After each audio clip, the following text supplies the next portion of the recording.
Welcome to the ContractHer, where I show you how to fix and build with confidence so you save money, build skills, and never get ripped off again. Today, I'm going to be showing you how to make this fabulous double loft bed with built-in storage desk. So let's get started. So the first thing you're going to do is you're going to measure your wall and your ceiling height. You have to confirm at least 13 feet 1 inch of width is available. I would suggest at least 15 feet and 1 inch, but 13 is minimum.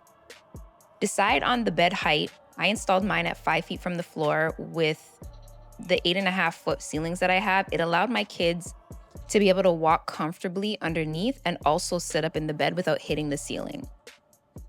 You're going to use a stud finder to locate your wall studs and mark them clearly. Then go ahead and cut your 2x4s to size for the frame. Here you see me putting in one of my end rails, followed by one of the side rails. I'm telling you, you cannot do this project without a laser level. It is mandatory. It makes your life so much easier. Then I went ahead and tacked in my last end rail and left it hanging for a few seconds so that I can create my post. To create my post, I cut 2 pieces of 2x4, one of them 3.5 inches longer than the other. I stacked and aligned them, and then I nailed them together with a brad nailer. Then you have to hold the post upright and clamp it in place 1.5 inches from the end of the rail. Once you think it's level, and notice I said think because we'll get back to that. Then you're going to clamp it in place and you're going to secure it. This should have left a nice little ledge to put that front rail on and help hold it in place and make sure that it is flush with the outside of the bed. Let's get back to being level. Now at this moment, I started to question my existence because you see how that's leaning with it right there? Yeah, it was the end of the day and I was over this, and I quickly assessed that whatever was wrong with it was not going to get fixed today. I'll do it tomorrow. On day 2, I went ahead and installed the second loft bed. So for this one, because the right side of the bed is technically floating, there is you can't see it in this clip, but there is a closet on the right side. And so there wasn't enough wall for me to be able to mount directly between 2 walls. So I had to have a floating side. So I went ahead and installed my side rail first for this bed. I put a piece of 2x4 at the end to kind of help support and hold it in place. And you'll see there that laser level comes in clutch continuously. Once we have that tacked down, we're gonna go ahead and put in one of the side rails. Keeping in mind, I didn't say this before, but I drill pilot holes in all of my 2x4s to make it much easier for me to drill and to ensure that the wood doesn't split. I use my regular drill for drilling the pilot holes and use my impact drill to drive all of my screws. It just makes the project so much easier. For this side, I had to create an additional post to support that floating end because I wasn't installing it in between 2 walls. But I did have another coming to Jesus moment. You see how I drilled it and it just sucked the 2x4 to the left? That definitely isn't level. All I kept thinking is it is only day 2 and this should not be this complicated, but these children need a bed and you cannot give up. Luckily, this is going to be mounted to the floor once it's built, so I knew that I could straighten that out and mount it to the floor without it giving me too much more trouble.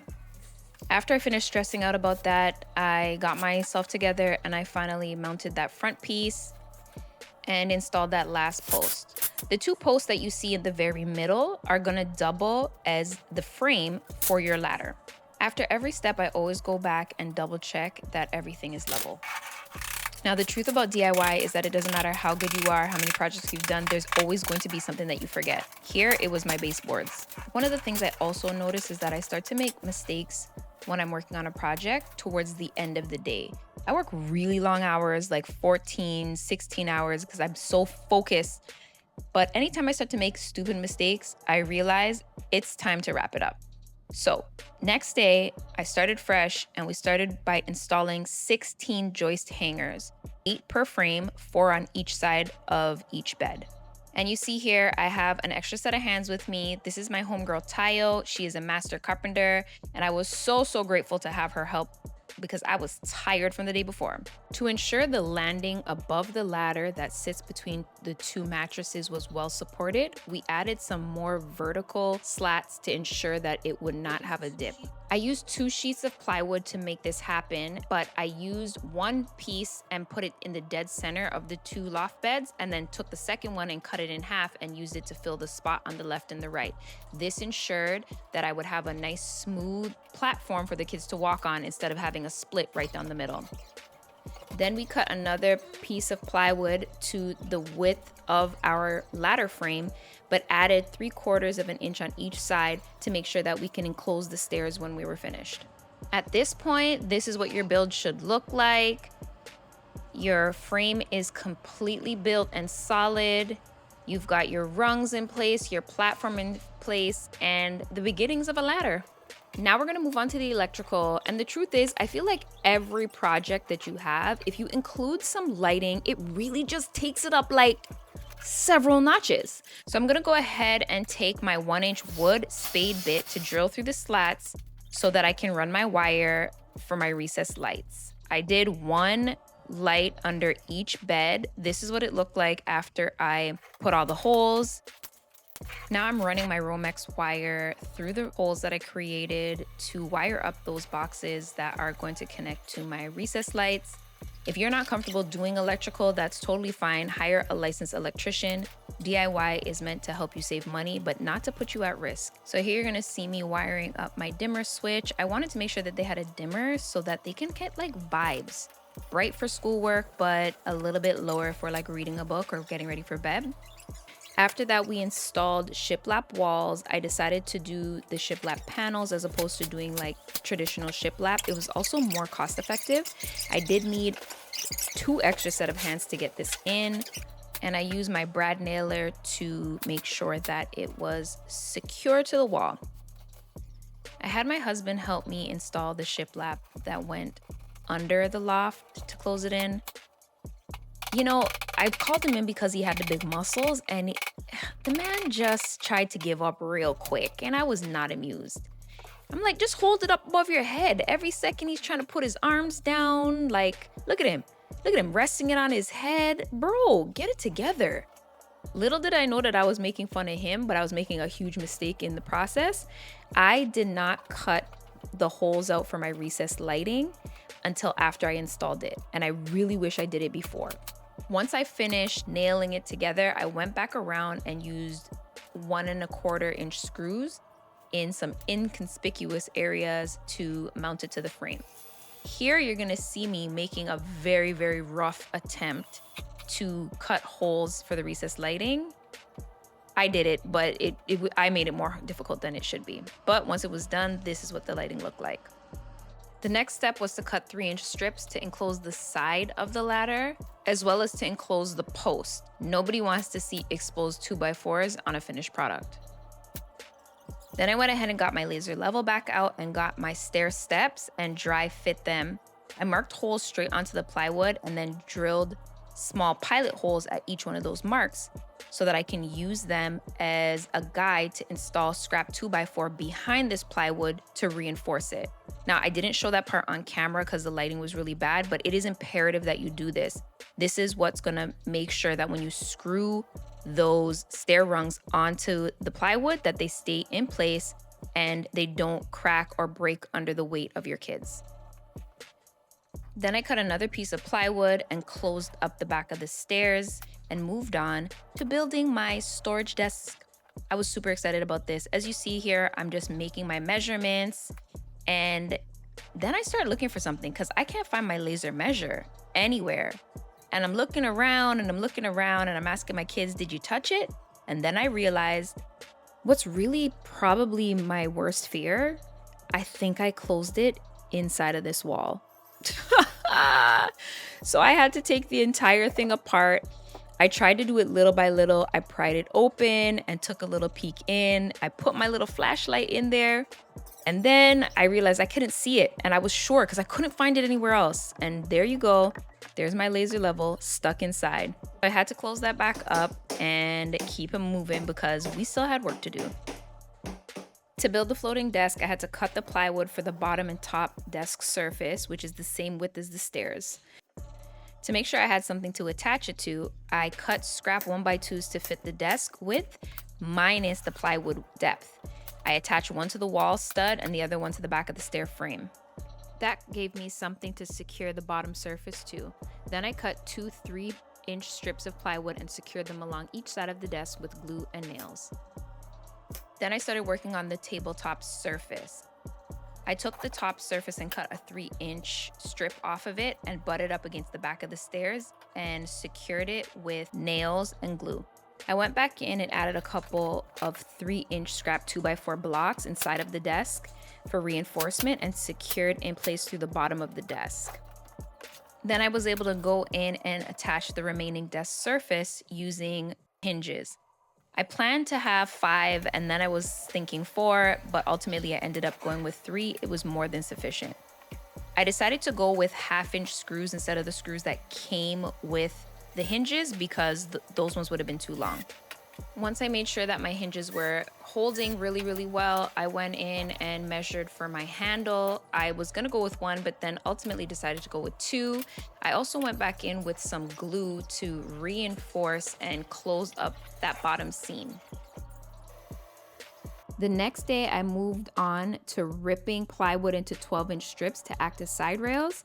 I did this because it was more cost effective, but I would highly recommend spending more money and getting 1x12 boards instead. Then I used Bondo to fill the holes, and when I tell you I will never use Bondo for anything ever again in my life, I was so unamused. It dried way too fast. The smell was horrid. I don't even know why I decided to use it. Definitely wood filler instead, okay? I sanded everything down until it was buttery smooth, and then we got to start priming. My baby girl was in here helping. I really love when I get an opportunity to let the kids help. I'm really anal, so it doesn't happen often because I want things the way that I want them, but she took such a sense of pride in painting this out. I had to kick her out after a little bit because I was going to be conditioning and staining this wood, and the smell was pretty strong. Now is when things really start to come together. Paint just shifts everything. So I finally got to start painting. I did it black, because my whole entire house is basically black and white. This is limousine leather in a matte finish by Behr. I only use matte finishes, especially for accent walls. I love it for kids. I love it for anywhere, really. It makes everything just luxurious. My sister came through and helped paint because she is the painter, and I always bring her in on all my paint projects. Then I went in and I stained the wood. This is golden oak. Then I was able to go and secure those stair rungs in place. It was super easy because I had the pilot holes and I had the reinforcements already put in place behind it. I had to do a little test run and make sure it was strong. And anytime I'm doing a project, I always get to this point where I'm like, yeah, bitch, you got it. It has to have a dance move. Okay, back to business. This is called a pad eye plate. I used 12 of them total, 5 along the front of each bed and then 2 along the open side. You only see me put 3 along the front here, but I went back and reinforced it after because I didn't like the droop that was happening with the rope when I initially put it in or installed it. You'll see. I decided to use an old metal bar that I had for some rack before as an extra support to help my kids get up and down. The easiest way to figure out what would be helpful for them is to have them test it out. And so that's what I did. Next, I dry fit the rope, hanging it here, and I can't even tell you how excited this was for me. Like, I was so thrilled to see this coming together. Like, it's a bed, look at it. And I couldn't help myself to test it out one more time just to make sure that it was strong enough. And you know what happens after that? Yeah. Ooh, I don't even know what I was listening to at all. Like, I was in my own zone. Anyway. Last but certainly not least were the finishing touches. I put some racks up. I installed the handles for the storage desk. And then after putting the mattresses into the loft, I secured all of the rope to the bed frame using 1/2-inch galvanized pipe straps just behind the horizontal rails, making sure that I pull the rope taut so that it really secures the mattress and the kids on the bed. And once you're done, you have this beautiful double loft bed that is sturdy. It has underbed lighting. It has a desk that has storage, and your kids will think you are a hero. Thank you so much for watching. If this helped you, be sure to like, comment, and subscribe so you never miss a project. For more DIY tips and full tutorials, visit thecontracther.com. Follow us on Instagram, and if you're wanting hands-on training, we teach in-person DIY classes in Maryland.